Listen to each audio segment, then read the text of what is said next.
to have Dr. Ajay Kumar Chauhan amongst us, who would engage in a session on volatility modeling. Before I invite our revered speaker to the session, I would like to introduce him to all of us. Dr. Ajay Kumar Chauhan is working as Director FPM at UBS Mumbai. He is the international consultant of quantitative methods.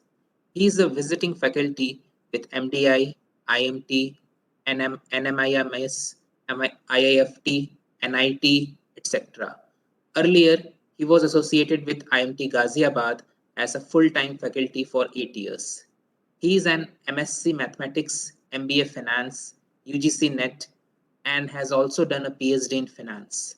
He has published 25 international research papers, including ABDC A category and B category, and 3 books. He is a well-known trainer of data science and analysis and has conducted more than 1,000 national and international training workshops on topics such as financial econometrics, time series analysis, machine learning using R and Orange, structural equation modeling, panel data analysis, and business research methods in reputed institutions of India such as NHPC, Coca-Cola, IMT Ghaziabad, UGC Academic Staff Colleges, Triple IFT, Delhi University, NHPC, National Institute of Technology, Triple IT, Ministry of Communications, and many more. He also taught in Bulgaria and did an advanced course in econometrics from Switzerland. His area of interest includes research methodology, qualitative and quantitative methods, business statistics, quantitative finance, and business analytics. Over to you, sir. Okay, good morning to all of you. The topic given to me is volatility modeling. And volatility is a very common word in finance because most of the financial assets are volatile. But the question is that what is the meaning of volatility? I remember that in one interview, so the panel member is asking the participant that what are you doing nowadays? And he's saying, participant said that I'm working on GARCH models. So the panel member asks that what do you mean by GARCH models? So what is the purpose of the GARCH model? Then the participants say that, sir, it is working on the volatility. The GARCH model is designed to capture the volatility of the assets. Then the panel member asks that, what do you mean by volatility? Actually, the problem is that what is the meaning of volatility? That is a very confusing item. Some say it is a risk, some say it is a fluctuations, and some say there are many definitions of volatility. So first of all, we need to understand that volatility, what is the concept of volatility? There are 4 types of volatility. According to my knowledge, there are 4 types of volatility. The first type of volatility is historical. This volatility we use in Black-Scholes model. This volatility we use to calculate the total risk of the asset. So whenever we talk about the total risk, that is systematic risk, unsystematic risk, that is called the I'm using the whiteboard. So the point is that what is volatility? So how to use this code?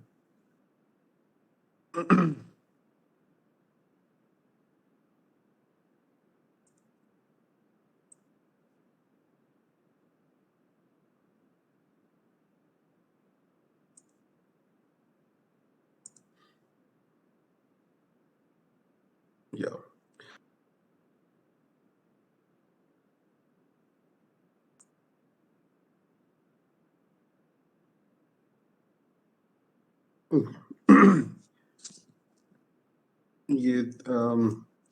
Can anybody tell me that how to use the pen in whiteboard?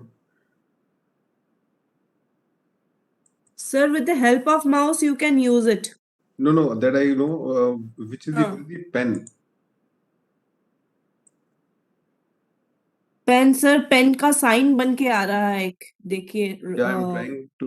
Panel में pen tool लिख के. Actually, WebEx बड़ी complicated है WebEx. Yes sir, it is very complicated. But our institution has the WebEx access, that's why.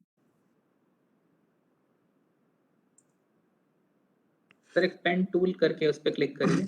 नहीं वो actually वो pen tool this is writing like this. Okay. So it's very difficult to You write. can share your board also. If you have a whiteboard in your laptop, you can share that. So वही कर रहा हूँ actually. हाँ. I hope you can see the paint. Yes sir, yes sir. So first of all, we have to understand the volatility. So there are 4 types of volatility. So number 1, historical. जा रहा है क्या? I hope you can see all these things. No sir, sir. no we cannot see. Sir, please share it through a window, sir. Open any, if you are sharing a presentation, just open the presentation and share it through a window.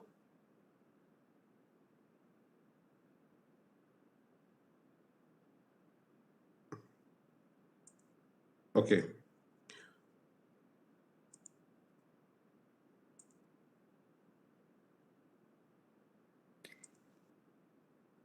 So I hope now it is visible.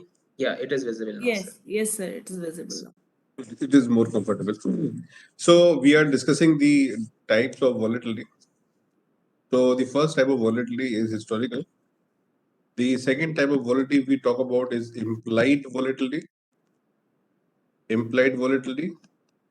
The third kind of volatility, we are calling it conditional volatility. Conditional volatility. And the other type is called exogenous.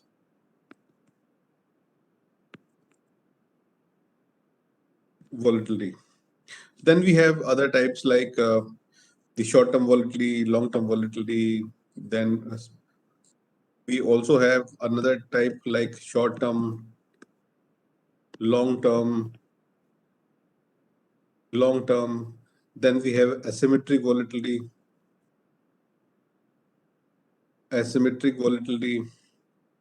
So we will, first of all, we have to understand all these things.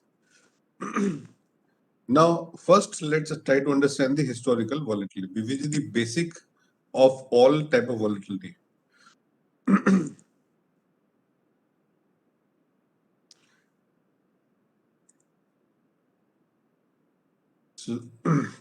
So the first type of volatility is historical. And if I ask you that how you measure the total risk? How you measure the total risk? The total risk, actually, we always learn this that the total risk is equal to systematic risk and plus unsystematic risk. Systematic risk and unsystematic risk. And total risk we are measuring for a portfolio, systematic risk of the portfolio and unsystematic risk of the portfolio also. So we are measuring for a portfolio or we are measuring the total risk for a asset. So total risk is measured by the variance of the asset and is historical. And systematic risk is measured by the beta square and sigma m square. This is the measure of systematic risk. And whatever is the left, so that is the leftover part. So it means the total risk minus systematic risk is called unsystematic risk. And this leftover part is attributed to the financial risk or the business risk, like that. So sigma p square is the measure of total risk. And if you take the under root of sigma p square, this is equal to standard deviation of p, and this is known as historical volatility. So the story, it starts from this sigma. So this sigma. So first of all, we have to understand that this sigma of a portfolio, which is usually for past 1 year, if you take the past 1 year data for past 1 year, and it is calculated on returns only, not prices. Only returns, not prices. So sigma p should be calculated on the returns, and the returns are calculated by the log P1 upon P0. So if you calculate the continuously compounded return, so this is called continuously compounded returns. So when you calculate the variance or standard deviation of the continuously compounded returns, daily returns of the stock, this is known as historical volatility. So I hope after this you understand the nature of or the meaning of historical volatility. So just once more time I am telling you, the volatility actually started from measuring the past volatility, which is calculated by calculating the standard deviation of the returns for usually 1 year, daily returns, and returns are calculated for continuously compounded formula, that is log today price upon previous price, and this is natural log. So now after this story start with a second type of volatility called implied volatility.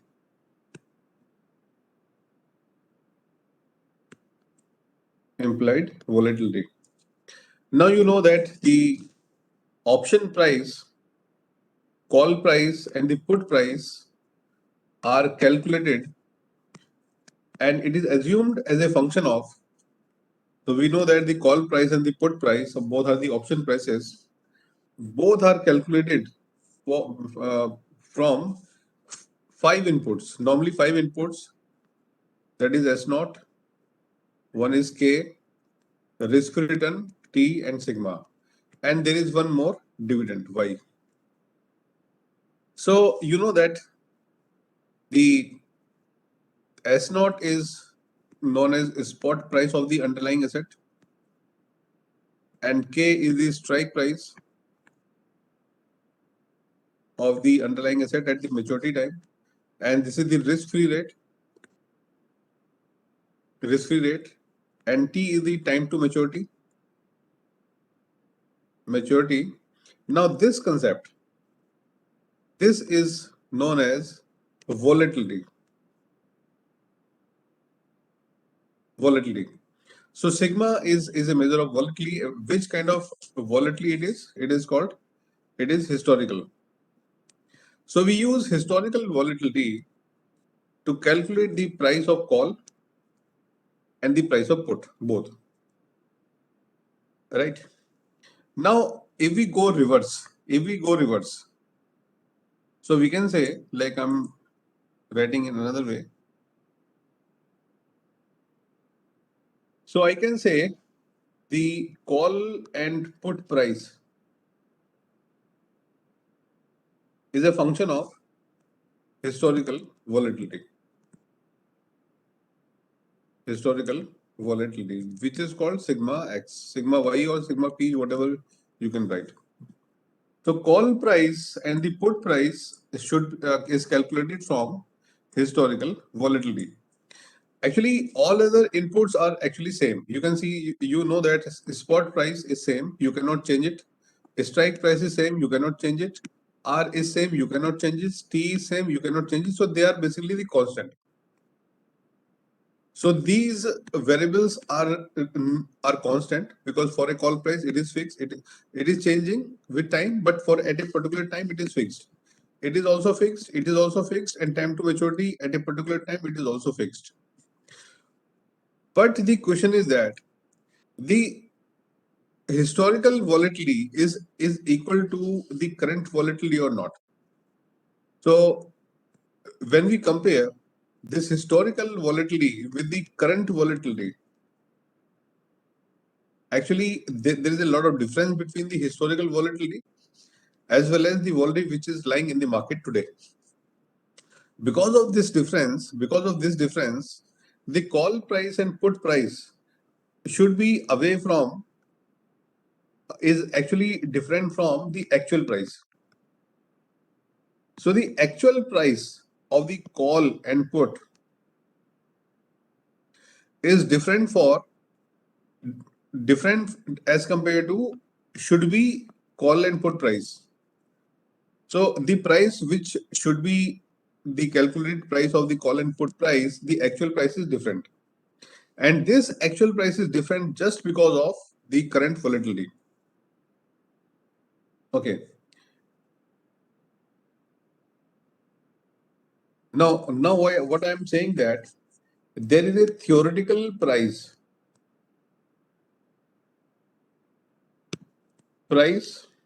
of call or put, and there is an actual price of call and put, and they are different. They are not equal. Most of the time they are not equal. And the reason of this not equal goes to the difference in volatility. Difference in which volatility? Current volatility and historical volatility. So these two are different. So to calculate the current volatility, now we do the reverse engineering. So what we do, we make a formula that the current volatility, which is known as implied volatility, is a function of call or put price and spot price, strike price, the risk-free rate, and the time to maturity. So now we are saying that the implied volatility is calculated from all these things. So this volatility is known as the implied volatility.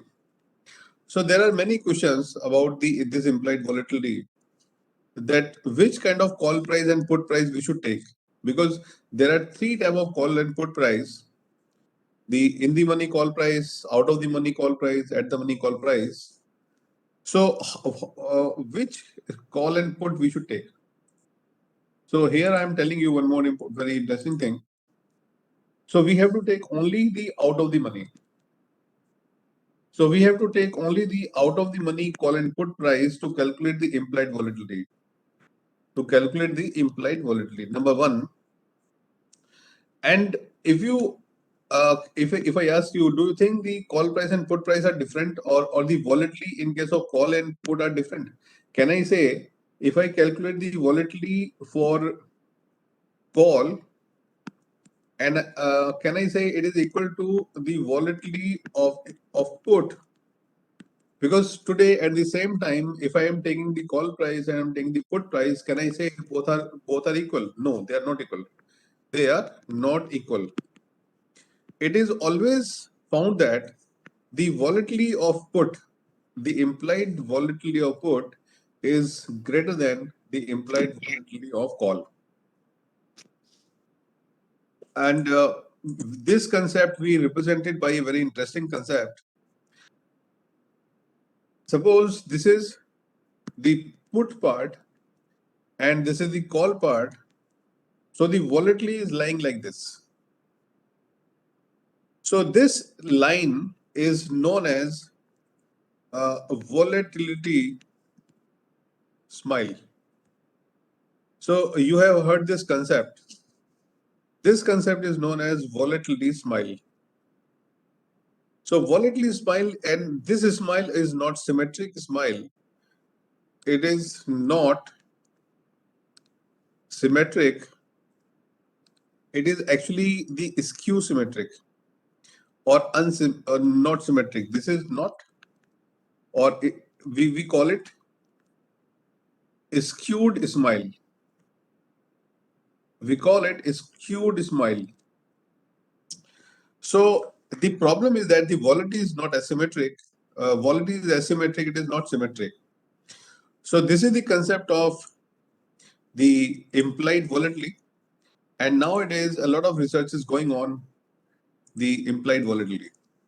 So let me give you some idea of the implied volatility. So implied volatility is reverse volatility.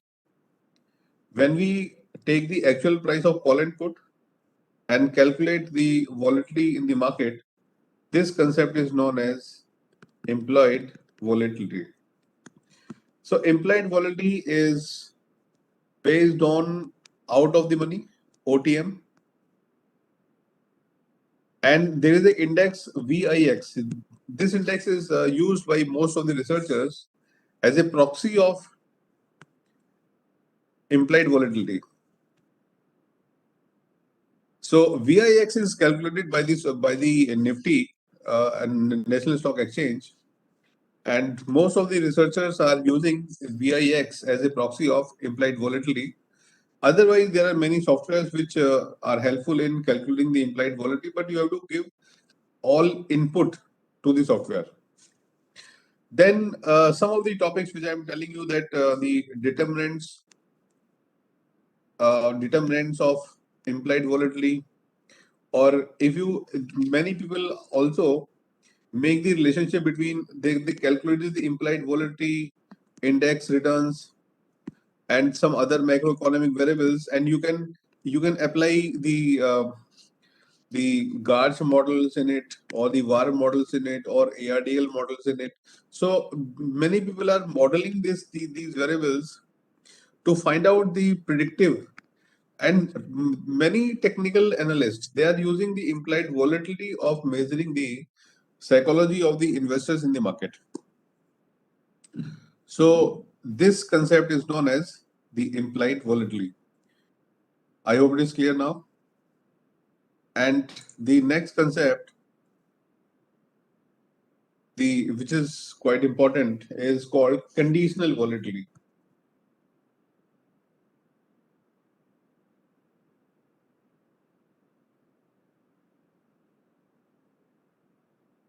Conditional volatility.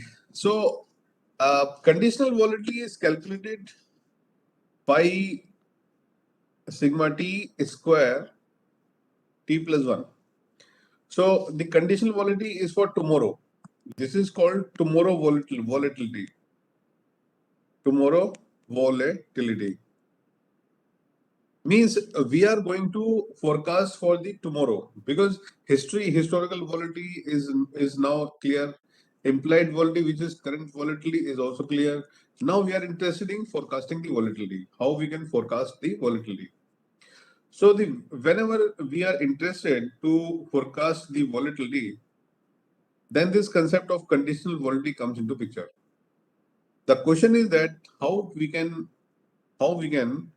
forecast for the tomorrow volatility. The question is that how we can forecast for the tomorrow volatility. So there are many ideas given by the different researchers. They say that the tomorrow volatility can be calculated by different methods. Like I'm giving you one of the method. So somebody say that the sigma t plus 1 square is nothing. It is the forecasted error of the tomorrow. T plus 1. It is the forecasted error. Forecasted error for tomorrow. So what is the error? What expected error will come on tomorrow, on coming days, right?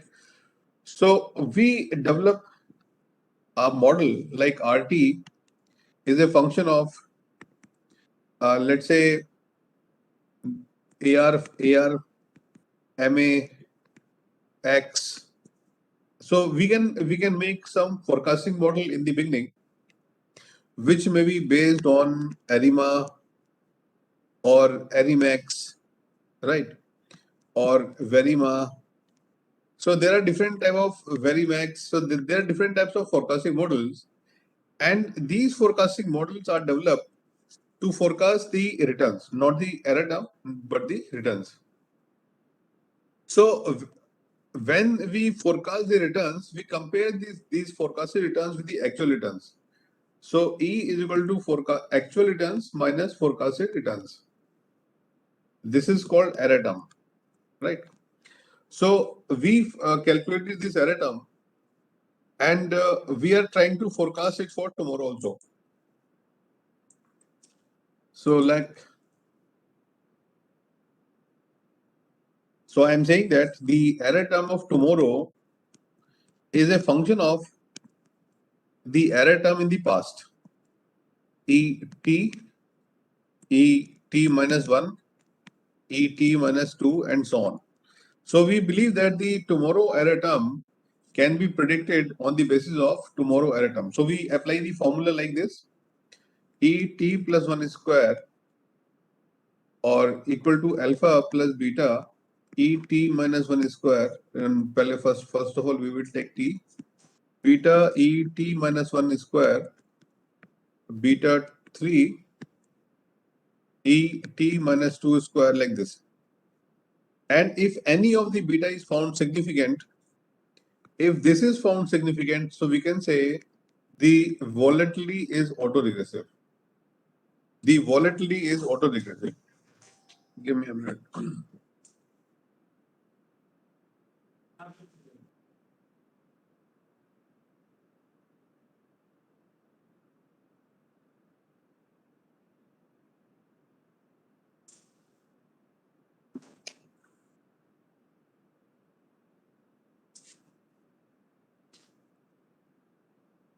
So we can say the volatility is autoregressive.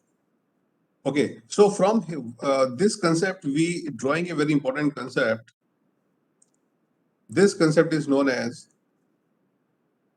the volatility clustering. Volatility clustering. For example, if we plot the error term is coming like this. Normally, the error terms, when we plot the error terms is coming like this. So we can see that the volatility is available in clusters, right? So what is the meaning of volatility clustering? Volatility clustering means the high volatile periods are followed by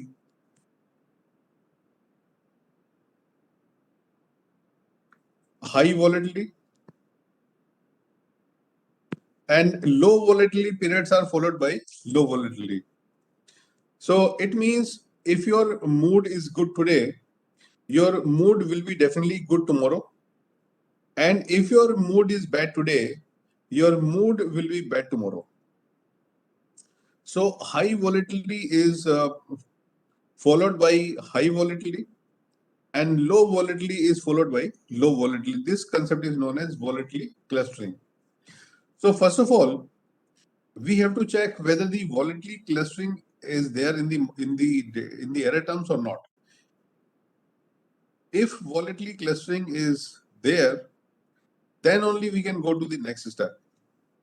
So now, how to examine this volatility clustering? Let me tell you. So if I write the equation, the ET square on error term on any day, we apply the formula. Now this beta 1 should be significant.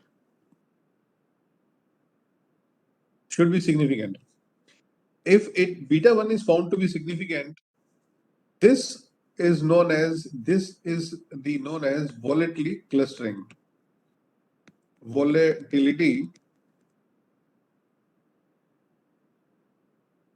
clustering. And this model is known as autoregressive. So it is known as autoregressive volatility. Autoregressive volatility. It means the volatility on any day is influenced by the volatility on the previous day. The volatility on any day influenced by the volatility on the previous day. This concept is known as volatility clustering, and this test is known as ARCH LM test. So we apply the ARCH LM test to check whether the volatility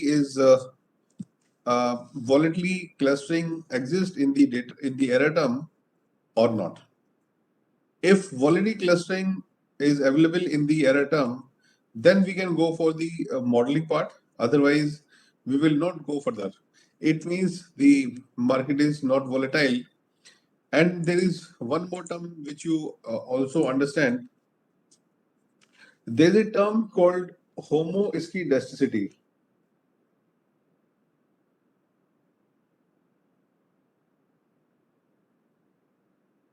So we use this term frequently. And what is the meaning of homoscedasticity? That whenever you make a forecasting model, like let's say YT is equal to alpha, this is a forecasting model, and this is the error term. So this error term is believed to be normally distributed with mean 0 and constant variance. So ideally, we have this assumption. This assumption that the error term is having constant variance is known as the homoscedasticity. So according to the homoscedasticity, the error term should come like this. So this is a constant variance. The error term should comes like constant variation, but in financial assets, this is just an impossible case. This is just an impossible case. We don't have this kind of volatility. We have the volatility like this. Sometimes the volatility is very high, and sometimes the volatility is less. Sometimes it is very high. Sometimes it is less. So this concept is known as hetero. Now you can write hetero. Heteroscedasticity. So therefore, if we write CH, the ARCH model, the H is known as heteroscedasticity. So H is known as heteroscedasticity. So what is the meaning of ARCH now? If I'm applying this equation, sorry, it is EE error term, and I'm writing here alpha plus beta 1 ET minus 1 plus beta 2 ET minus 2 square and so on. And if beta 1 is not equal to 0, beta 2 is not equal to 0, it means the error of any day depends upon the error on the previous day. So this condition is known as auto regressive conditional heteroscedasticity.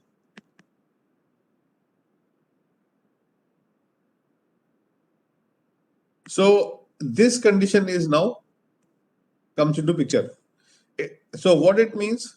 So it means the error terms do not have equal variance. So the whole term of the whole concept of volatility, conditional volatility depends upon the assumption that error terms do not have equal variance. Sometimes it is low and sometimes it is high. Sometimes it is low and sometimes it is high. So that's why we are interested to find out the volatility on any particular day. So because it is not equal on every day, so some periods are stable periods and some periods are volatile periods. So we assume that the volatility on the different days are different. So we are interested in finding out the volatility on a particular day, ET square. So this concept is known as conditional volatility.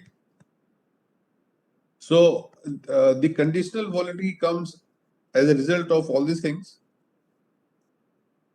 Okay, so let me summarize this conditional volatility. So what we do, we start with a forecasting model. We start with a forecasting model. Then we examine its residuals.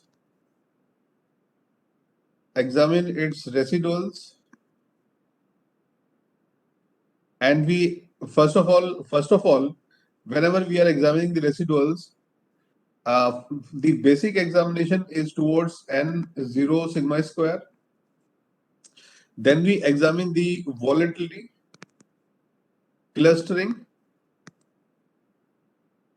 with the help of Arch-LM test.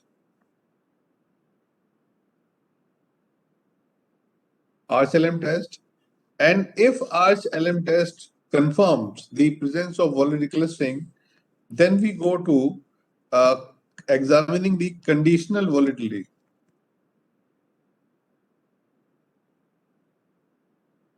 So for conditional volatility, we have to run the Arch model, Garch model, and we are having a look family of the Garch models.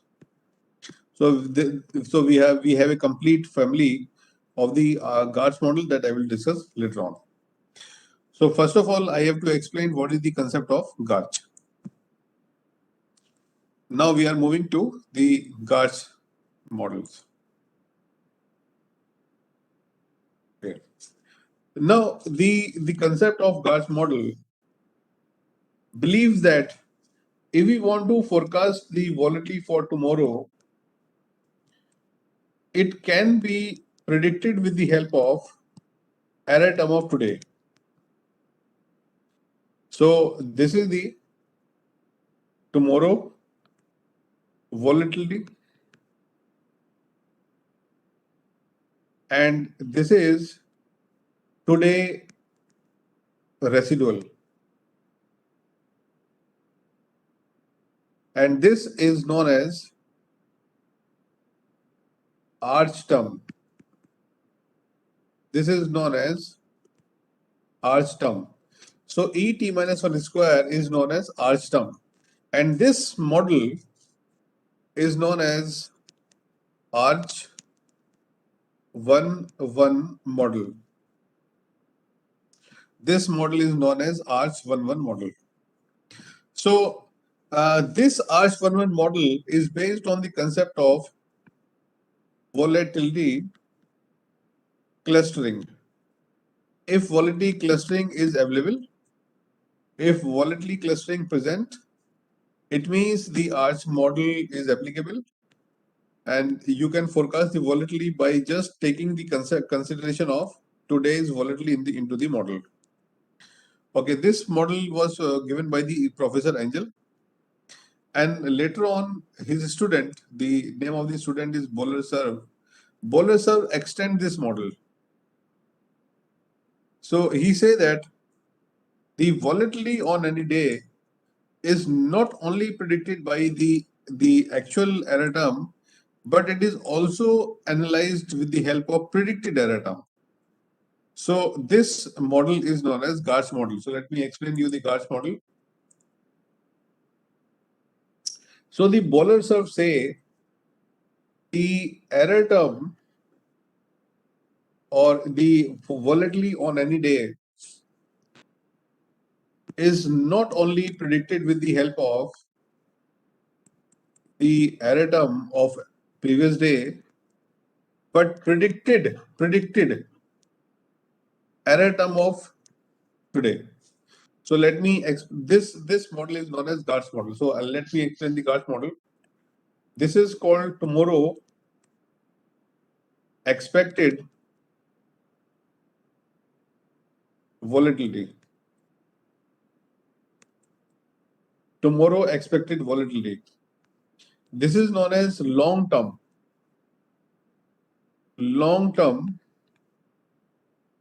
average volatility.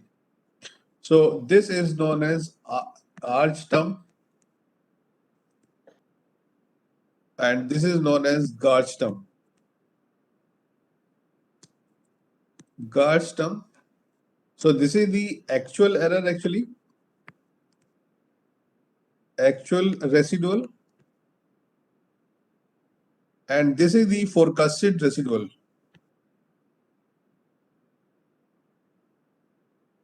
Forecasted residual, and this is the coefficient of basically it is representing the news effect, and this beta 2 is known as the persistence effect. Persistent effect. So in this way, we analyze the Garch model on any series. So if you understand this equation, then we can build on this model, and we can make different variations in this model. So I hope up to this level we are clear. And in this case, beta 1 plus beta 2, if we take the sum of beta 1 and beta 2, this is known as the complete effect on the volatility. And there are different terms, there are different conditions that beta 1 plus beta 2, beta 1, okay, there are many cases like beta 1 is greater than beta 2, beta 1 is less than beta 2, beta 1 plus beta 2 is equal to 1, beta 1 plus beta 2 is greater than 1, beta 1 plus beta 2 is less than 1. So there are many conditions in this equation. So if beta 1 is greater than beta 2, it means the series, the financial time series, is highly influenced by the news in the market. So the volatility is coming actually from the news. So if bad news are coming, the market is volatile. If good news are coming, the market is volatile. But the volatility is actually coming from the news. Volatility is coming from the news. So this is called news sensitive volatility.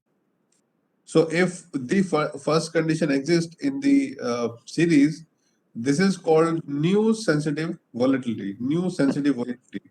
Hello, sir. Yeah. Sir, can we say that this beta 2 is measuring the serial correlation of the error terms? No. Serial correlation, actually, this is forecasted. This is forecasted.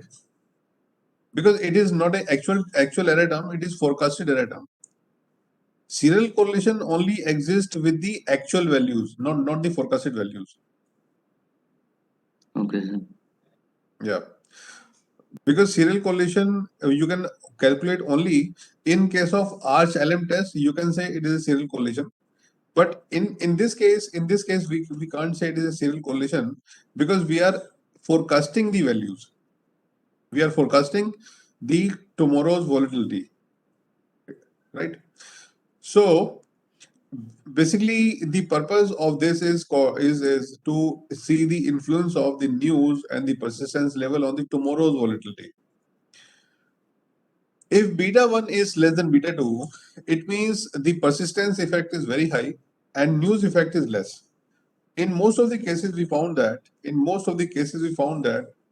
the volatility in the financial assets are not because of the news, rather it is because of the persistence. Because of the persistence means you can understand the persistence like that. If your mood is bad today, your mood will be bad tomorrow. So even if no news is coming out from the market, even then your mood is bad. So your mood is bad because your mood was bad yesterday. अगर आपका mood आज खराब है तो कल भी खराब होगा. तो दिस इज कॉल्ड परसिस्टेंस. भले ही कल को कोई आपको न्यूज सुनने को मिले ना मिले, लेकिन मूड खराब रहेगा. सो it is found that the persistence effect in volatility is very, very high as compared to the news. So we found that the beta 1 is less than beta 2. Then we have to see what is the sum of beta 1 and beta 2. If beta 1 and beta 2 is equal to 1, it means this is known as non-stationary volatility. Non-stationary volatility means the volatility is not decaying, it is same. जितनी volatility कल थी आज भी उतनी volatility है. So volatility remains same in all the days. It is not decaying, it is not increasing. So it is a permanent non-stationary volatility. Now, if we go to the second equation, it is called market is today volatility is more than the yesterday volatility, and it means the market volatility is going on. Last year, if you calculate this volatility during the COVID times, we found that the volatility on any day was greater than the volatility on previous day. So this is called exploding volatility. And the result of exploding volatility is that the market is going to crash. Then we have third kind of volatility. This is called decaying volatility. Normally, whenever the volatility is very high, we found that slowly and slowly it come down. And some of the researchers say that whenever the volatility comes into the market because of any reason, it will decay in maximum 66 days. The average period of decaying the volatility is 66 days, and the rate of decay is 1 minus beta 1 and beta 2. If you take the difference of beta 1 and beta 2 minus 1, so whatever answer comes, that is the decaying rate of the volatility. And so this is normally known as the Garch model.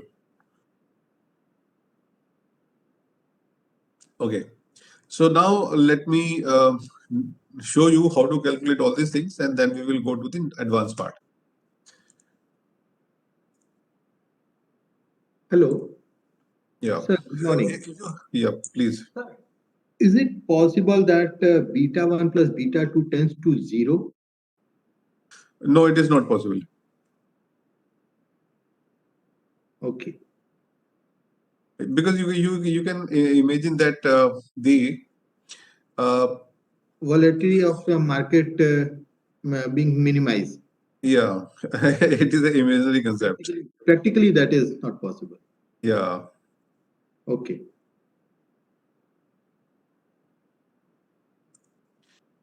Okay, so any problem if you have is till this time, you can ask us. And now I'm going to the practical any views.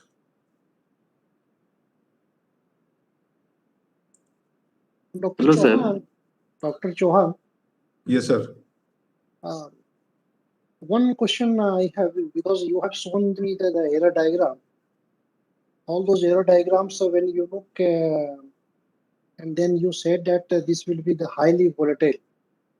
So if the error is more, that becomes the highly volatile? Sir, volatility means And, yeah. And then you are making a cluster of all those volatility, high error. Yeah. So my question is very simple: is that are you referring at the volatility means a high amount of errors? No, sir. What is your question? The error diagram you have shown, no? So in Yeah, I know error diagram. Yeah. Yeah, in the error diagram, the not a constant type of the error, but it is quite Yeah, fluctuating transient. error terms. Yeah, having the transient nature in most Yes. of the cases. Yes, So yes, yes. the question is that those errors, if it is very high or the transient nature, that particular part you are clustering. Are you Okay. clustering that particular So part? actually, we can divide the error terms into two types of error terms. One is stable error terms and is fluctuating error terms. Sometimes the error terms are low and sometimes the error terms are high. And Yes. the equation is capturing the both. Yes. So whenever I say the volatility clustering, it means if today error is less, tomorrow will also be less. If today error is high, tomorrow will also be high. So means stable periods are followed by stable periods and the volatile periods are followed by volatile periods. So this is concept of the volatility clustering. Okay. Okay. That means what I understand from your answer is that the error part which consists of the one is the steady state error and another is the flexible error. That particular flexible error we sometimes call it as a transient error. And on those transient errors, can you tell me that what will be the transient period? That means you told that the volatility today is high, so tomorrow it will be high. So Yeah. that particular period generally consists of how many days? 66 days. It is found by the researcher that 60. normally 2 months, around 2 months, within 2 months, the volatility will come down. Oh, 2 months. Don't Yeah, you you think know it's that very if you high? understand, if you see the history, last Yeah. year, during the March and April, the market crashes, right? Yes. And in this year also, when China devalued the currency, they put a ban on the cryptocurrency, there was a crash in the cryptocurrency. So whenever Yes. any crash Yes. comes in the history, it will recover in maximum in 2 months. After 2 months, recovery starts. So you can 2 months. yeah, on an average after 2 months and 2.5 months, the recovery will start. Any crash which comes in the market. Yeah. Chauhan sir क्या ये period बहुत ज्यादा नहीं हो जाता है 2 महीने नहीं Sir, actually, volatility comes in these stages. First of all, the most educated person, they initiate it. And then it will spread. It is having the cascading effects or contagion effects. So right after that it spreads right, and it will persist for some time. And after on an average 2 months, the market participants now they understood the ABCD of the, because actually the market is only working on the fear and fear. It is not. It is volatility is only the fear representation of the fear. Yes. Right. And the fear, if you see, the fear only sustained for maximum 2 months. After that, everybody becomes stable. Last question to you, sir. Yeah. Is there any some kind of countermeasures to for this particular cases? कि कुछ counter वही 2 महीना लेगा ही लेगा. Sir, normally government ask the domestic players, like for example, whenever this type of situation comes, the government institutions like the insurance companies and the mutual funds, they try to stabilize it. Okay. But government is not completely able to stabilize any financial asset. It is not possible. But they initiate by some of the forces that to manage these volatility in the market. Volatility. Yeah. But actually, it is a human nature. It is a human nature. Now, I'm telling you, it is a human nature. Even if whatever bad comes to you, your mind will stay unstable for few days. After that, you accept it. So, volatility is a human nature actually. This is a human nature. If some kind of apprehension will come up, थोड़ा दिन के बाद में फिर अच्छा चलो ठीक है ये तो होना ही था. Then we take it granted. Yeah. Now the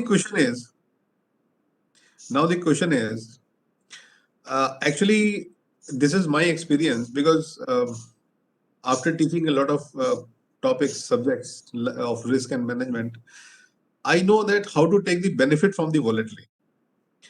The question is that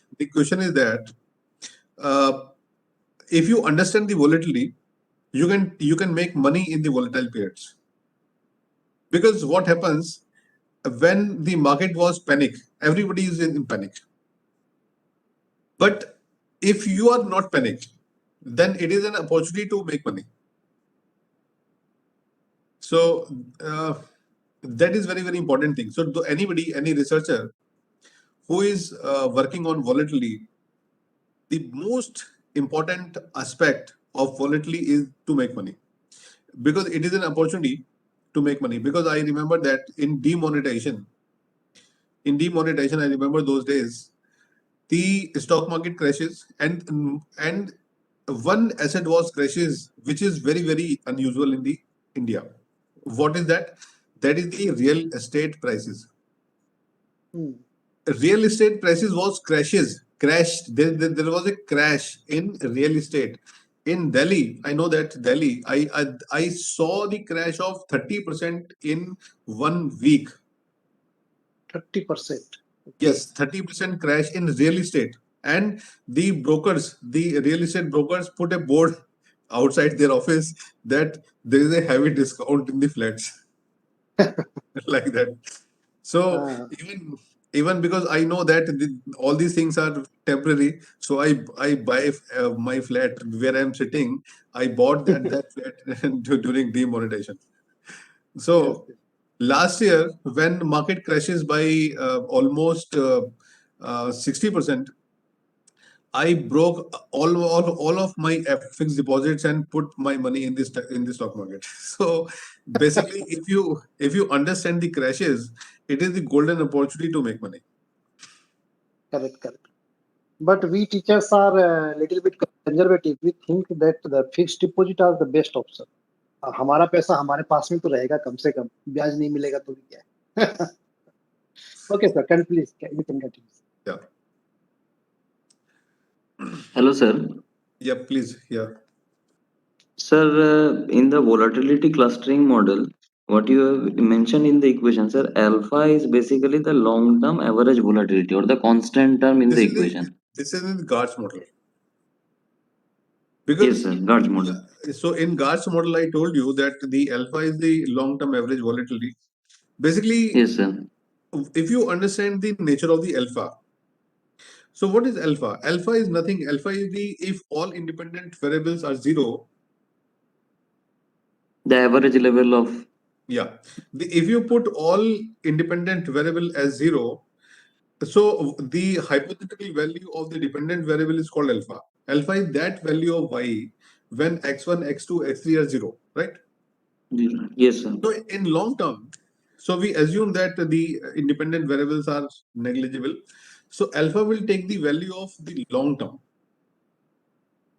Okay, sir. Sometimes it is low, sometimes it is high. So alpha is coming to be very less. Or you can on an average, that is the long-term volatility. Yeah, long-term volatility. So normally, because in books they say that the alpha is a long-term average volatility. Sir, the second issue is, sir, beta 1 plus beta 2 is equal to 1. Sir, here aren't we assuming that other than the news effect and persistent effect, there might be other effects also? We are expecting that only these two effects are the total summing up to 1. There might Actually, be other effects also. all these effects are captured by the actual error term. Okay, sir. So that's why, because news means everything, right? Because whenever we Yes, say sir. news, error term. So Yes, sir. error Yes, term sir. incorporates everything. So I will explain the concept of error term just now, and let me explain the error term first, because that is a very important concept. So now let me show you explain the concept of error term first, because that will help you in understanding the concept. Like for example, today price of an asset is 100 rupees. This is the today price. and tomorrow we are expecting is to 102. This is the expected price of tomorrow. If everything is normal, the price will go up by 2 rupees.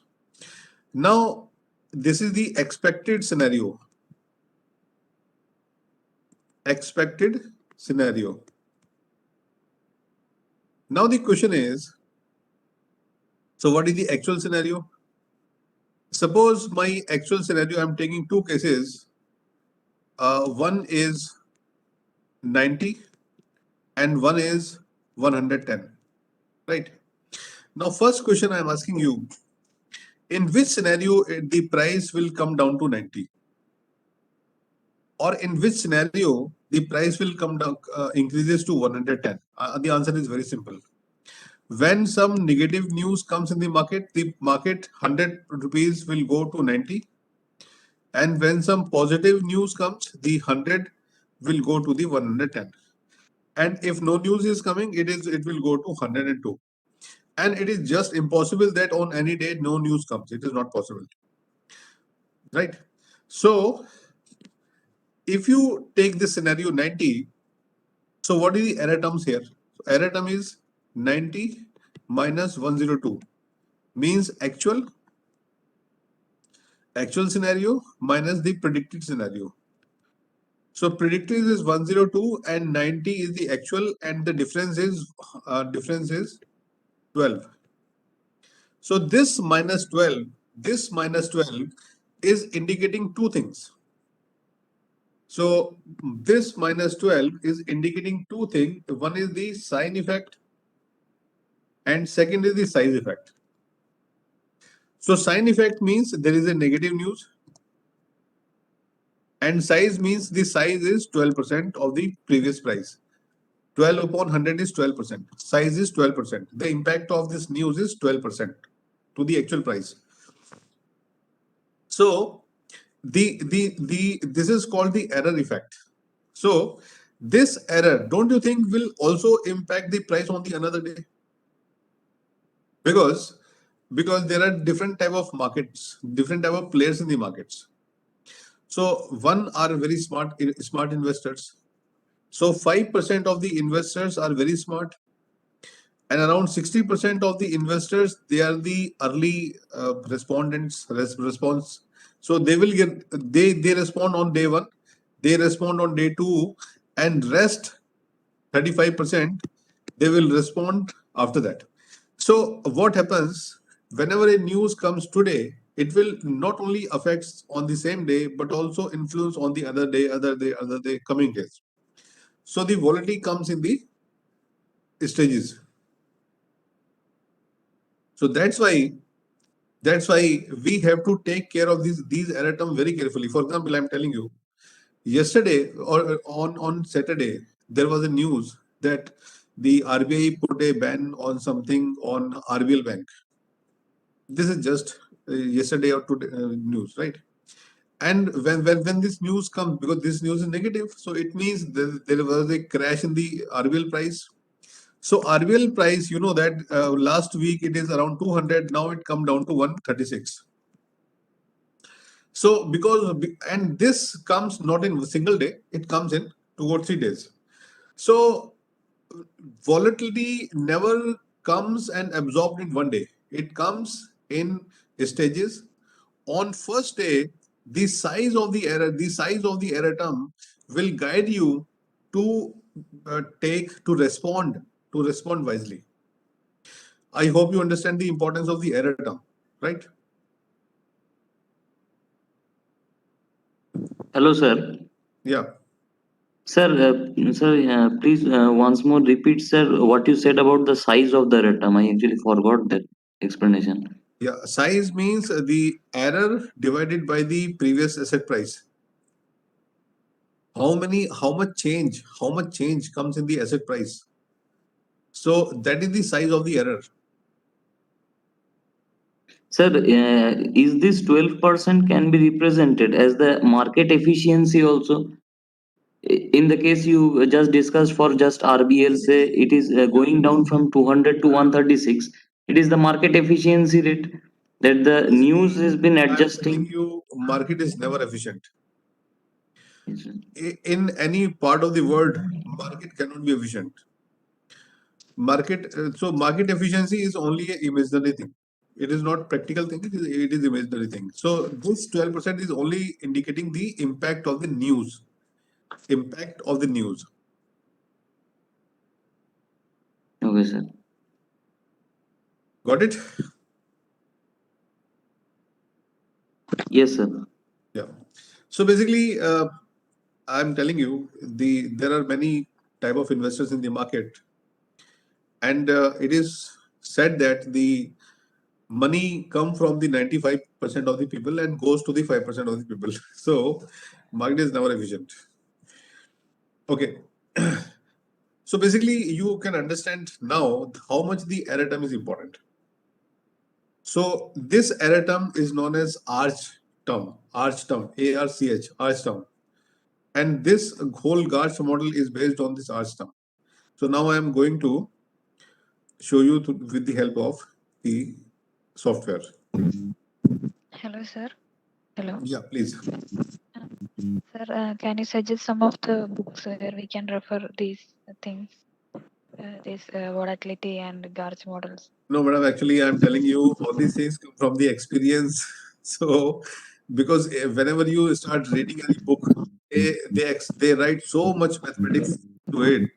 It is very, very difficult to explain the way I'm explaining you, because About any book which you can suggest. if you want to read any, so don't read the books. I suggest you to read the research papers.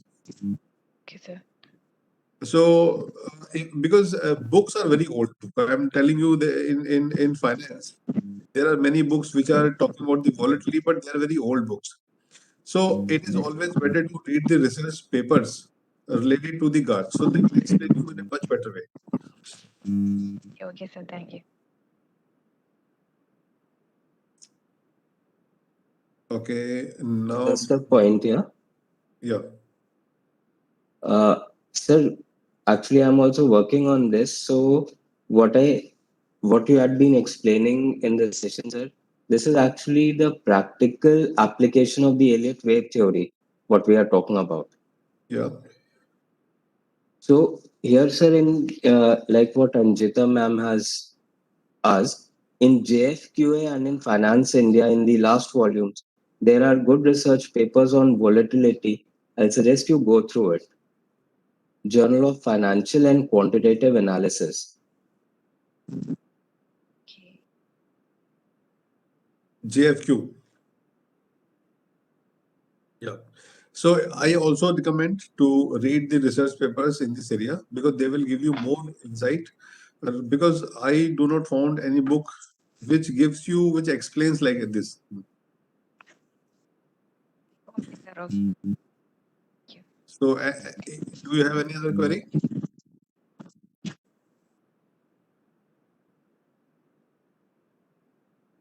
Okay.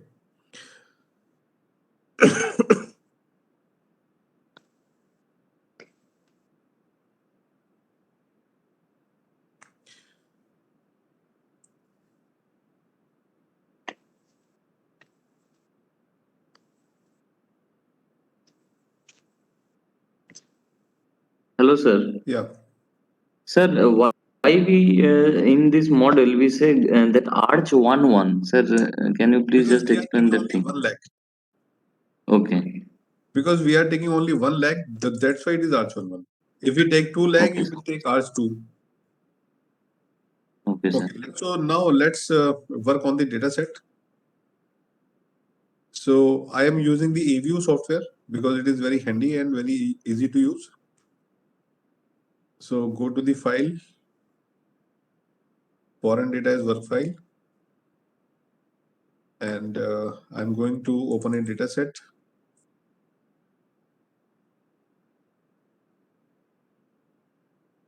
So let me try this first.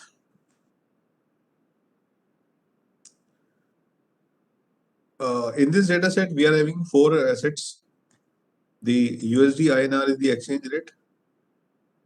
Nifty is NSE 50. Nifty 50, gold, crude oil, bonds. So these are the 4 type of assets we are having. Now let me check the Nifty. First of all, I want to see the graph. So this is the growing market, and I want to see the histogram. In most of the financial assets, you can see that the kurtosis is positive, skewness is normal. So in most of the cases, we have the normal skewness, but kurtosis is high. This is the nature of financial assets, and this is called leptocurtic behavior. So first thing which I have to check is unit root test, because I have to develop a forecasting model which can be used for volatility modeling. So I am putting ADF test, trend and intercept, and it is found to be non-stationary. So that's why I am going to unit root test and first difference, and it is first different stationary. So it is a first different stationary series. So after that, I'm going to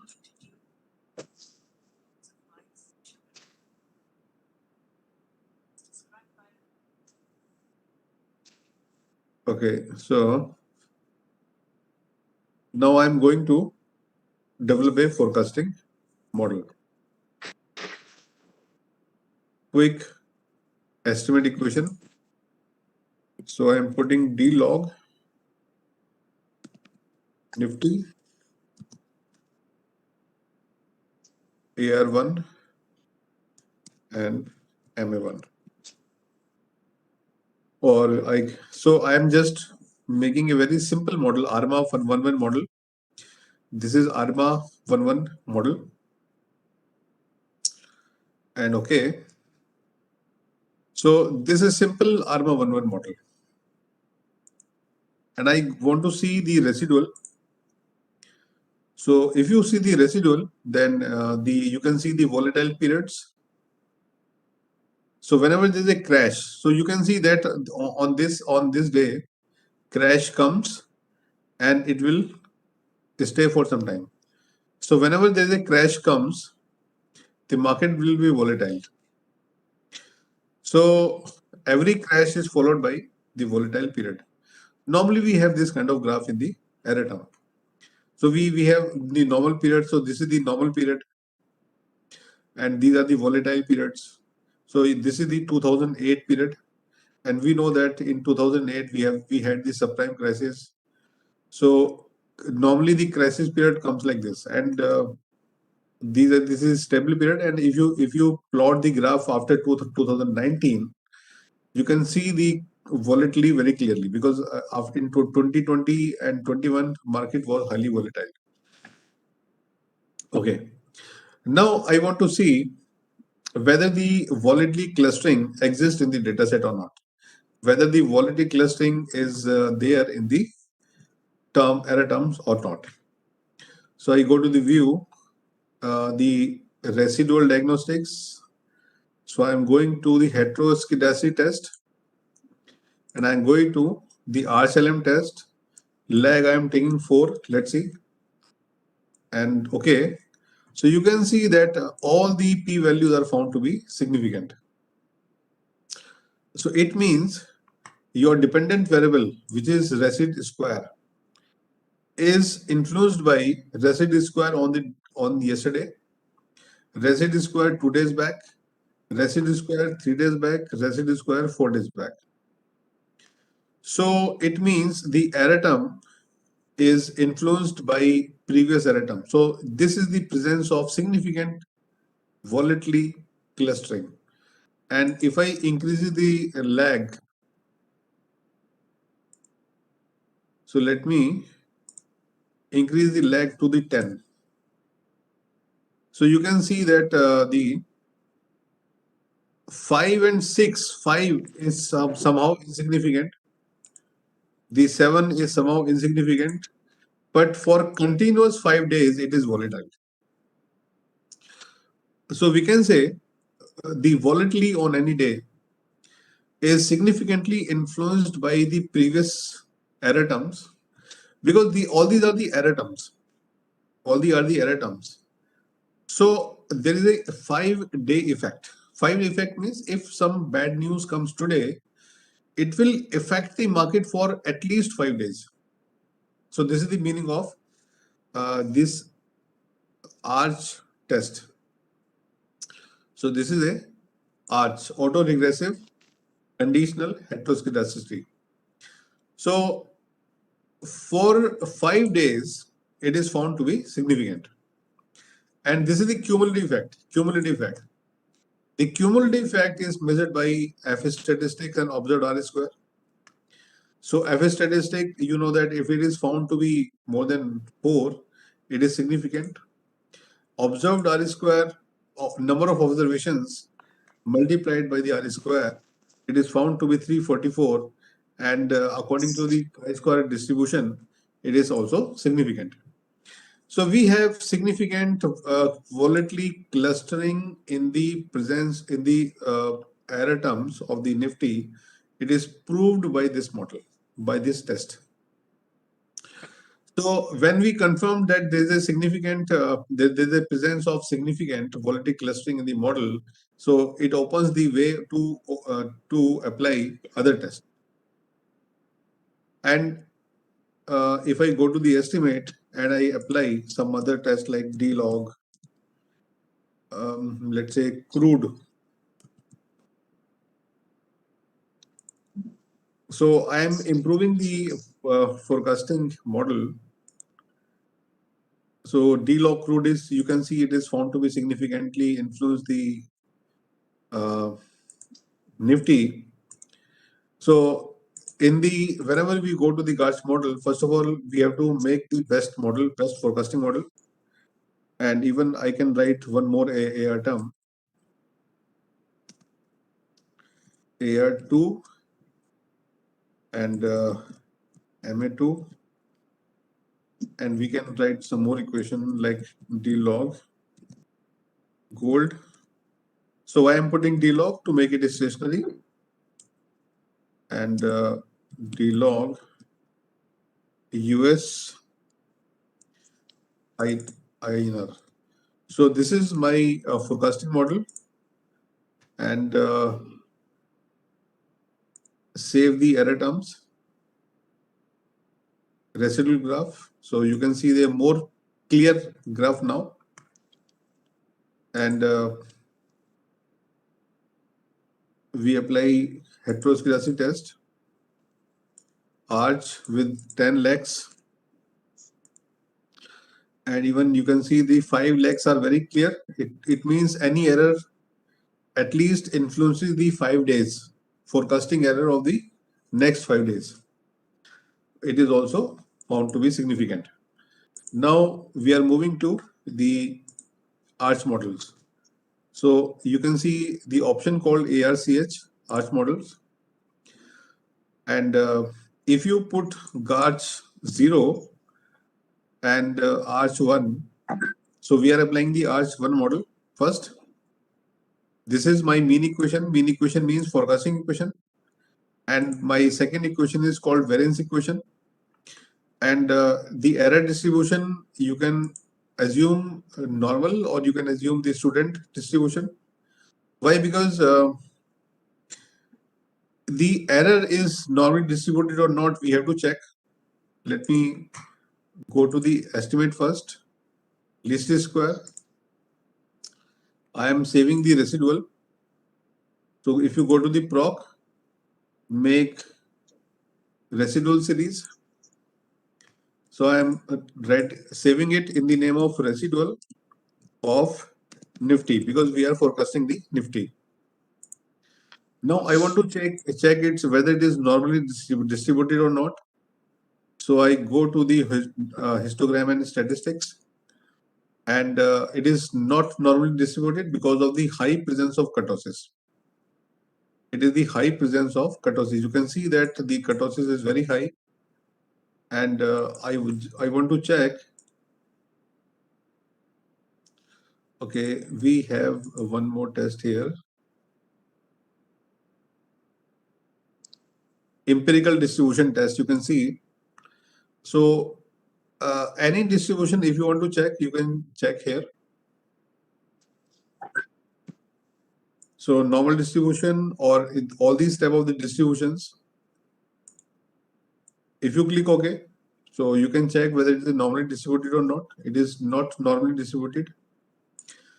And because distribution is quite important in Gauss models.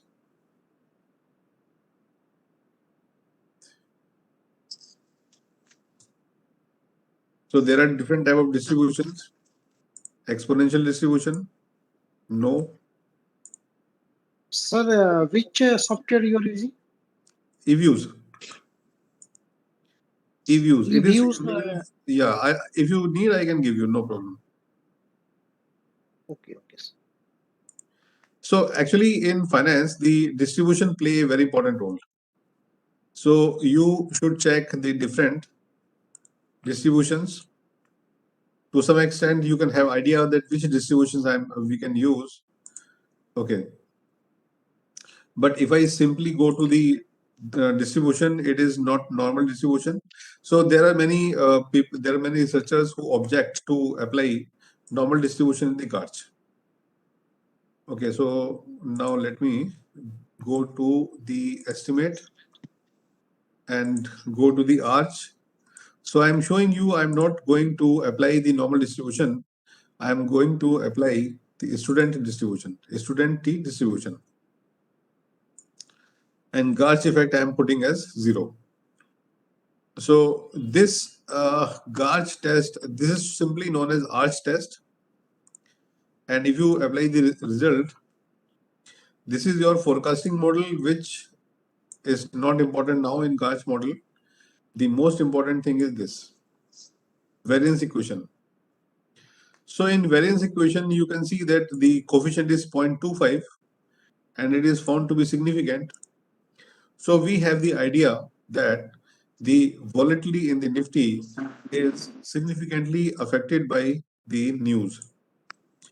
So this 0.25 only tells me that the impact of news in the volatility of the Nifty is significant.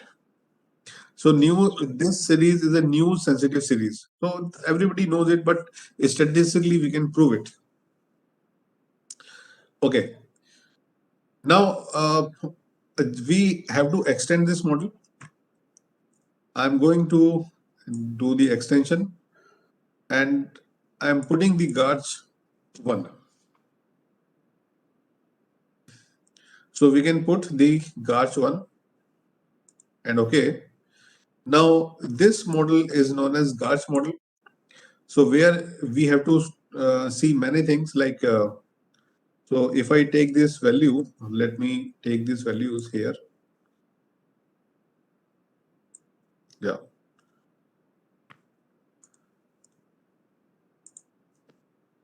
So I am taking the values here. And here beta 1 is found to be beta 1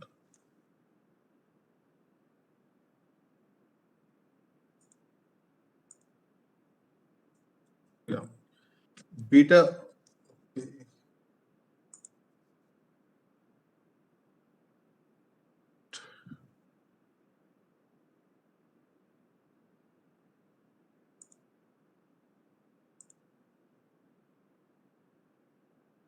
is equal to 0.064, beta 2 is equal to 0.928. So beta 1 and beta 2. Now we have to see for number 1, beta 1 is less than beta 2.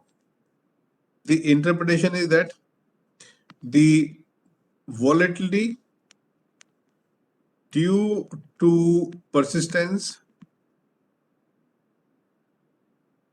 is very high. Number 2, beta 1 plus beta 2 is equal to 0.99, approximately 0.99, which is less than 1. So volatility is decaying in nature.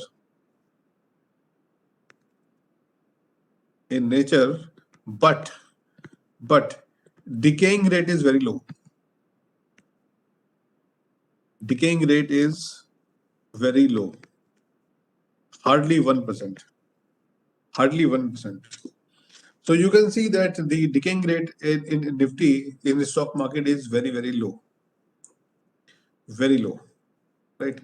So this is simply the Garch model. Now let me apply the Garch model on another asset. So we are having Hello, different assets. sir. Yeah. Hello, sir. Sir, you were saying that it is decaying at 1%. Sir, can you please elaborate on which 1% it is?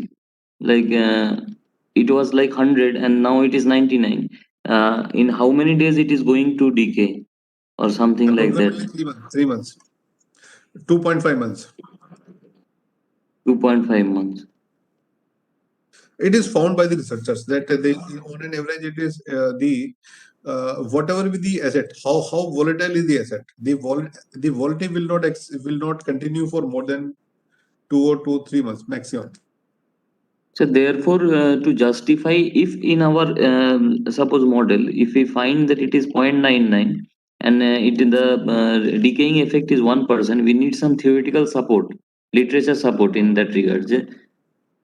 Actually, let me That tell you, the there are different type of assets, because in this file I am using different type of assets, and now I am showing you the some other asset, because it is always necessary to compare the volatility of the different assets, right?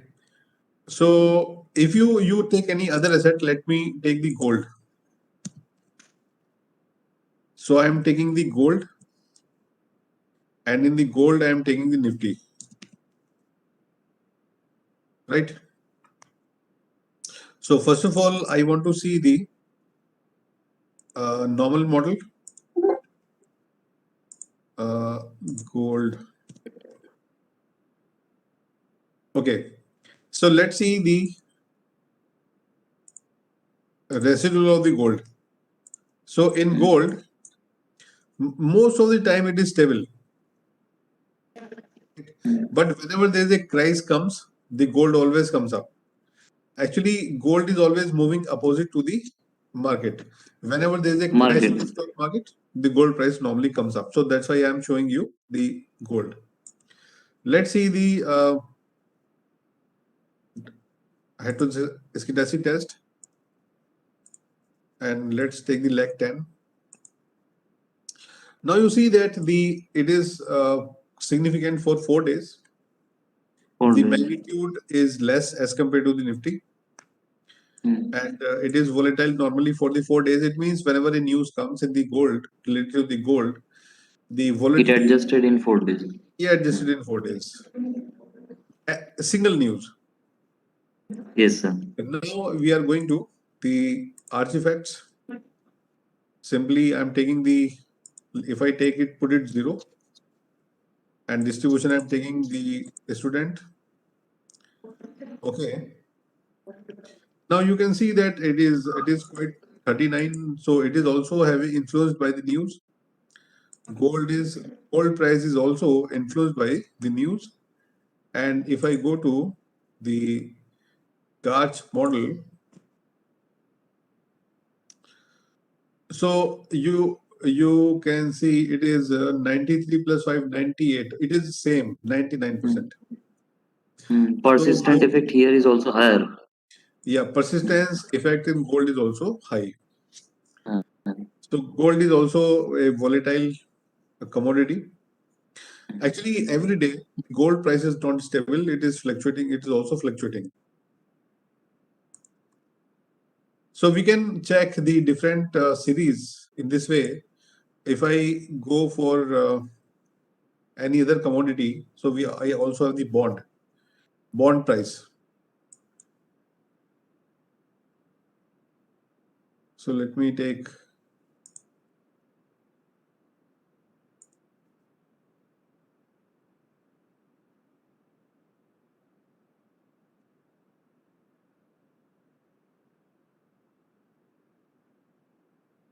bonds.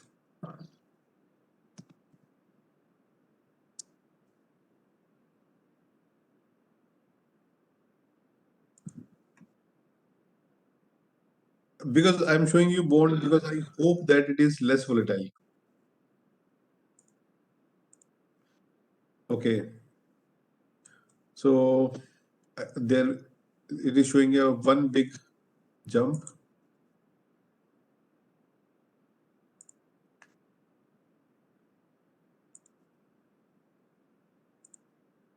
So you can see that it is significant only for 2 days.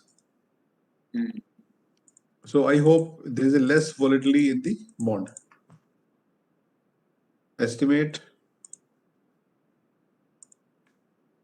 So first of all, I put 0. March event. And it is variance equation is 2.56. This value usually should not be more than 1, but here it is coming more than 1. So I think there is a problem.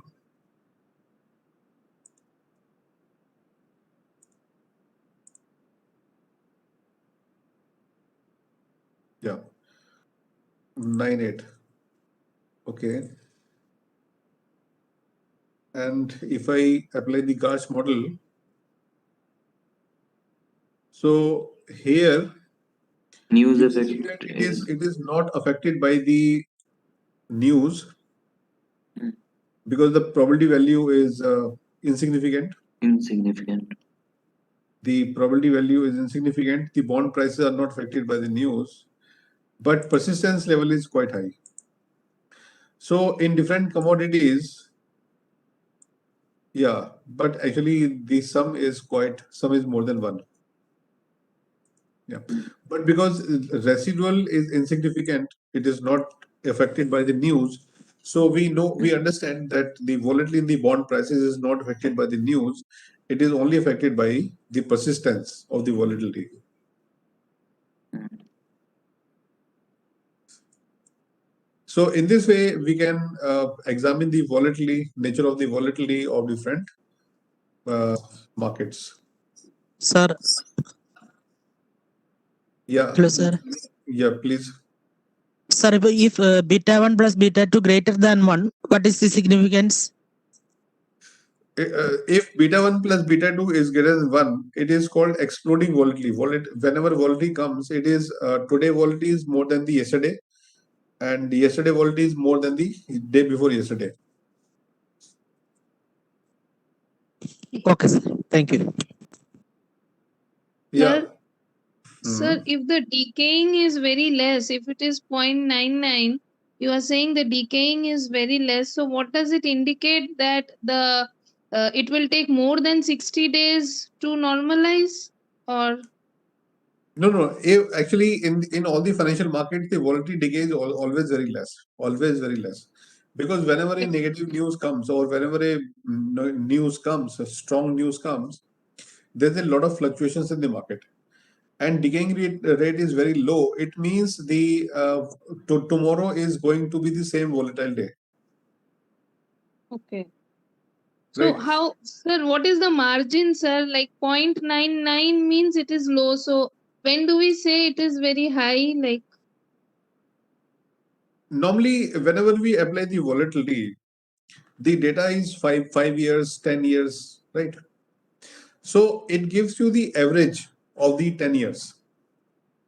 yes. If you take the small sample size, like 1 month or 2 months, you can see the beta 1 plus beta 2 is still more than 1. Sometimes the market volatility is very high, and sometimes market volatility is very less. So because we are working on the 10 years data set, so it on an average the volatility is very high, persistence level is very high. Okay, sir. Yeah. Any other query?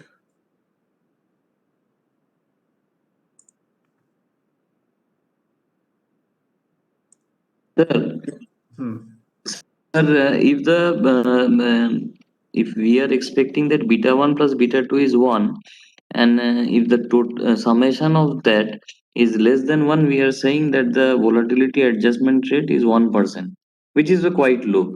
Similarly, if we get beta 1 plus beta 2 greater than 1, can we refer to that rate as the explosive rate? Yes. Actually, in the bond, I applied the wrong equation because first of all, we have to some preliminary test. In bond, if I do this, it is found to be stationary. Okay. First of all, we have to check all these things, and I found that the bond is a stationary at level. So the equation which I applied is actually a wrong equation. I hope you get it. Yes, sir. Before applying the Gauss model, you have to check the stationarity. Stationarity. Yeah. So I found, because I was surprised that how beta 1, beta 2 is more than 1. So when I check the bond as a unit root, it is found to be stationary at the level. So I put a wrong equation in the bond, in case of bond. Sir, there is a question, sir. In case of getting that unit root results, sir, there were 3 options. Sir, if you can please go to testing the unit root on the same. Sir, here there is the 3 options: intercept, trend and intercept, and none. Sir, how to decide between these 3 alternatives? Okay. Let me answer you this question. Actually, the concept of this is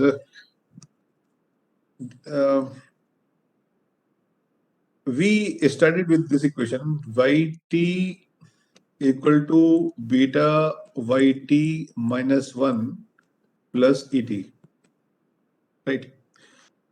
And so you have to understand this very carefully.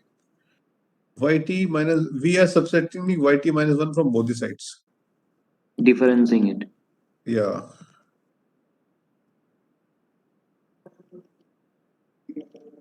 This is known as change in y. And we can take beta minus 1 and yt minus 1 common plus et. And beta minus 1 is represented by the delta yt minus 1 plus et. This equation is known as ADF test. ADF test. The null hypothesis is that delta is equal to 0. And if delta is equal to 0, it means beta is equal to 1. And if beta is equal to 1, it means the unit root present.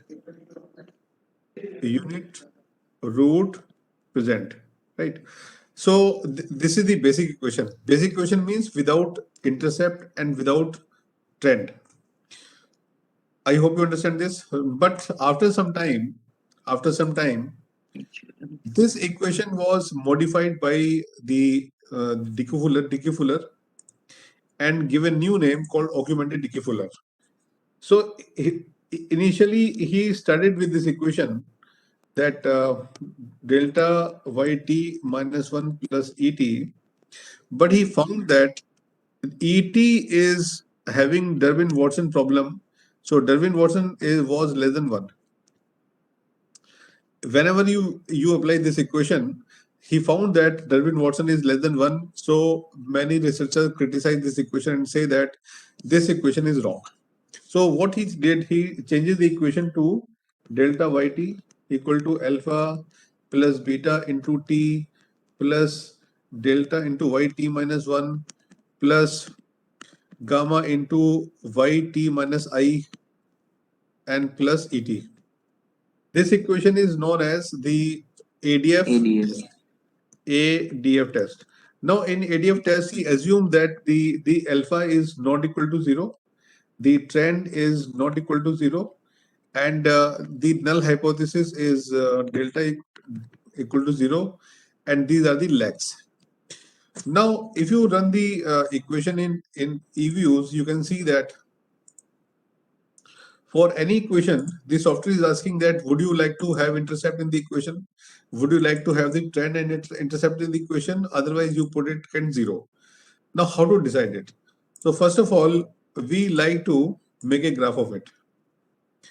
And this graph is the basic graph, right? So it is not, it is above 0. You can see that it is above 0. This There is point, intercept.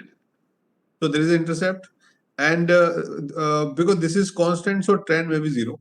Then there may not be trend. So in this way, if I put it like I'm showing you in case of Nifty, if I make the graph of the Nifty, so you can see that it is not 0, it is moving up. So both intercept and trend we are having in the equation. So we have to put trend and intercept both, and how many leg we have to take, it is decided by Squad's information criteria. So now we are applying augmented Dickey-Fuller test like this. So I hope you got your answer. Yes, sir. Thank you, sir. Okay. Sir, So similarly, please. sir, one more question, sir. Regarding choosing the appropriate distribution for guards, sir, you are checking various options. So could you Yes. just elaborate, sir, how are you checking all the options? Like which distribution is adequate? Okay, actually, first of all, I want to check whether it is normally distributed or not. So after that, I will decide that which distribution I will take. For example, in case of bond, let's examine the bonds. First of all, if I see the bond, I surprisingly found that it is stationary by level. It is stationary at the level, right? Then I go for distribution and test. So the distribution and test is like this because bond interest rate is between 5% and 10%. And kurtosis, you can see the kurtosis, it is 1032. Skewness is 22. It is not normal distribution, right? It is not normally distributed. Second, whenever I make a forecasting model on this series,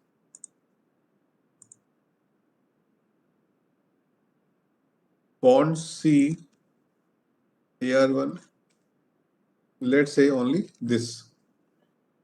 So it is found to be significant, 42% R square.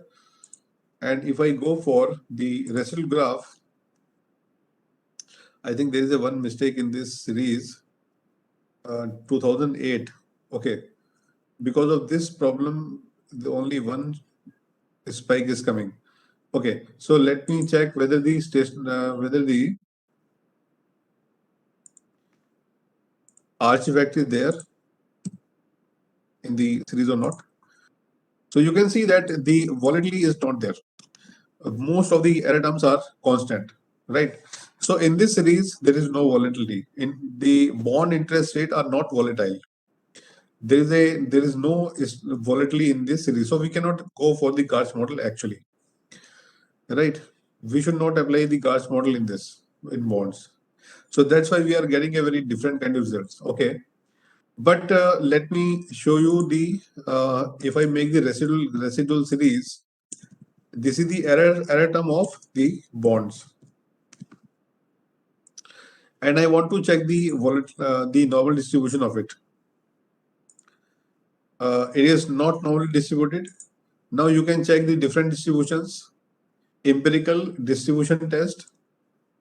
There are many tests here, chi-square test or exponential test or the extreme. These are the different tests you can see here, gamma test, logistic test, Pareto test, right? So you can check if you have the knowledge of all the distributions. So you can check that this distribution is close to which distribution.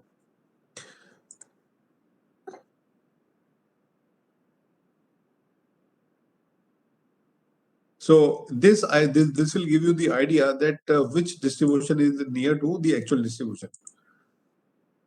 Normal distribution is definitely not there.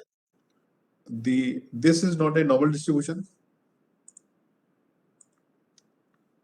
And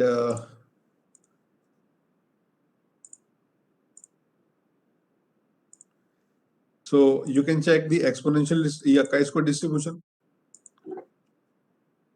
non-positive, I think one or more values is negative. So negative, because we have the negative values and positive values. So chi-square take only positive values because it is a square distribution.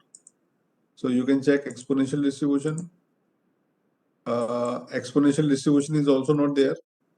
So we can decide that which distribution is closer to the actual distribution. So whenever you go to the applying the Garch model, so the software is asking you that which error distribution you want to take. Because I know that it is not a normal distribution. So if I apply normal distribution, I will get the wrong results. So therefore, you can go for different options. Student T is better option here because student T is a, if you know, student distribution is a skewed distribution. GED student T with fixed degree of freedom. So I normally go to a student distribution and check the results. So here you can see that it is not significant. And because I found initially that RCLM test is not significant in bonds, so there is no point in applying the Garch model here. Because if you apply Garch model in a series without volatility clustering, you always get the wrong results.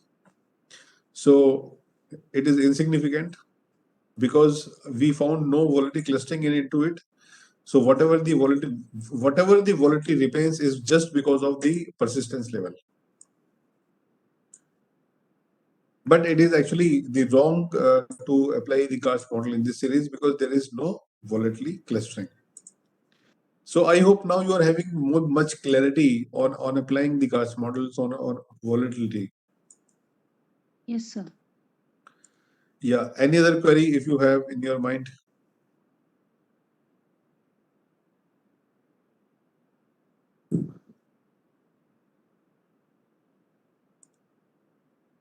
Yes, any other questions from the participants? One question, sir. Yeah. Yeah, Dr. Chauhan, many a times, because this particular course is on time series, so suppose यदि हम एक stock को लेते हैं, say X, और उसके पिछले 20 साल के डेटा या 25 साल के डेटा को लेकर के टाइम सीरीज एनालिसिस में कुछ भी अपने करें और फोरकास्ट करें without considering any other effects or the factors. So what is your view that the result will be more correct or accuracy will be better? Okay. Sir, actually, volatility cannot be forecasting with a model. There are many Yes. models which are helpful in forecasting the volatility, but all these models are not used for forecasting the volatility, but giving you the insight about the nature of the volatility. Correct. Most of the models in Garch models, like in the next session, we will discuss the family of the Garch model. So all these models will give you the intelligence that how to deal with the volatility rather than how to forecast with the volatility. Because volatility in risk management, there is a simple concept that if you know the risk, you can manage it. If you don't know the risk, you cannot manage it. And risk cannot be forecasted because what news comes tomorrow, it cannot be forecasted. Correct. So there is a complete uncertainty in terms of the news, right? So therefore, it is important to understand the nature of the volatility because volatility comes in our daily life. Every day we are suffering, we are facing the volatility. The important question is that how to deal with it. That means when we think of the forecasting or forecasted value of a particular stock, or say anything in the human day-to-day life, the forecasted result may be correct, but it happens because of this volatility, as you told, that is some kind of a noise. वो कब क्या हो जाएगा कुछ बोल नहीं सकते. Yeah. So like that, it is just like one serial which has came into the television by Anupam Kher. कभी भी कुछ भी हो सकता है. बिल्कुल सर, कभी भी कुछ भी हो सकता है और 2020 we never expected the corona. You know that. We never expected. Yes. So whenever these kind of period comes, it is the opportunity for those who understand the volatility, and it is a problem for those who do not understand the volatility. ठीक sir.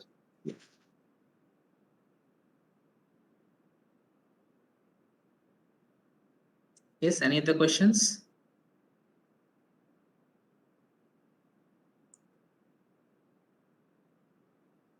Okay, thank you, sir. Thank you, Chauhan sir. We will be starting the next session from 1 o'clock. It was a very informative session and it was a very interactive session as well. A lot of questions from the participants. So I hope we'll continue with the same pace after the lunch as well. So we'll now take a lunch break for 1 hour. We'll again resume the session at 1 p.m. Thank you, everyone. Thank you, sir. Sir सबसे बड़ा बात ये रहा आपके talk का, बहुत ज्यादा mathematics और थ्योरेटिकल नहीं था, तो सुनने में अच्छा लग रहा था. Okay. यदि वो प्रोटोटाइप मैथमेटिक्स और थ्योरेटिकल हो जाता ना, तो that becomes just like a bachelor degree और मास्टर डिग्री क्लास. सर मैंने उतनी ही मैथमेटिक्स यूज करी है जितनी जरूरी है. अननेसेसरी मैथमेटिक्स को यूज करने का कोई फायदा नहीं है. कोई फायदा नहीं है. ठीक सर. ठीक है, we'll take a break now. Thank you, sir. Thank you for your time. Thanks.